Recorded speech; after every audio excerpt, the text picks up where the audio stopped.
The first episode of HBO's Game of Thrones Season 8 opened on Sunday with a major surprise, a whole new title sequence. Since Season 1, the HBO fantasy series has kicked off with the same iconic theme music by composer Ramin Djawadi that plays as a 3D map of Westeros and Essos, the fictional locations on the show, unfolds. The original idea was to take viewers around George R.R. Martin's fictional world, the same way a reader could orient him or herself by looking at the maps in the opening pages of Martin's iconic fantasy novels. Angus Wall of Rock Paper Scissors Entertainment took it further by making the mechanical animation move like some sort of wind-up clockwork mechanism. We see castles, trees, and bridges spring from the ground and rise up as the music swells. But now, on its final season, Game of Thrones has completely transformed the opening credits on Season 8. The wall has fallen, the White Walker army is on the move towards Winterfell, and Cersei is planning for battle at King's Landing. While we've seen those locations before in the title sequence, they now look totally different. There is a massive hole in the wall, and blue tiles flip over as the Night King's army progresses toward Last Hearth and ever closer to Winterfell.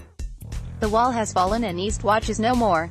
Viewers can see Last Hearth in the distance beyond the wall. HBO blue tiles track the Night King and his army's progression.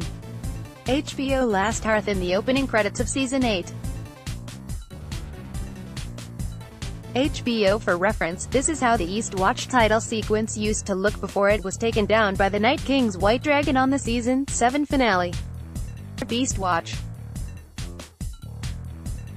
HBO in Winterfell, we not only see the Stark sigil as well as the iconic weirwood tree, but the credits now take us inside Winterfell to the Great Hall where the leading families of the North gather.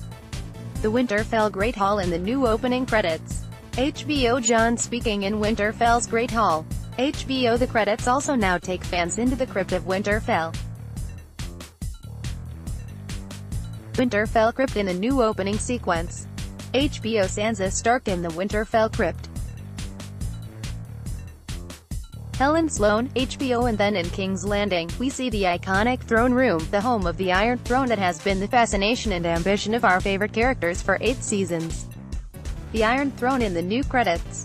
HBO Jaime Lannister on the steps of the Iron Throne.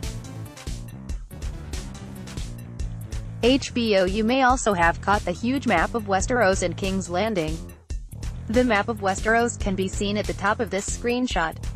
HBO Cersei Lannister standing on the map. HBO fans online couldn't contain their excitement at the new credits.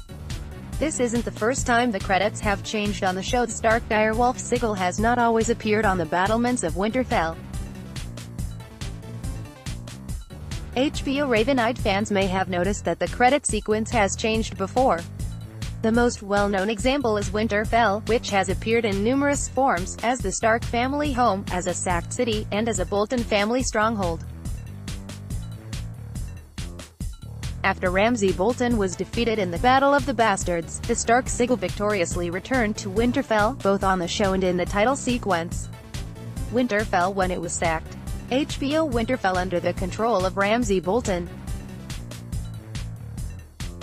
HBO The title sequence has also been subtly evolving since 2011, according to its designer Wall, who says he has been updating the animation with each new season. The biggest debate is always what detail to leave in and what detail to leave out, Wall said in an Entertainment Weekly article in March. Would we have loved to show the movement of every army? Yes. But it's an incredible amount of work just to create different locations and different versions of each location. Now it appears Wall finally has his chance to show the White Walker army progressing through Westeros. We can't wait to see how the title sequence evolves throughout the rest of Season 8.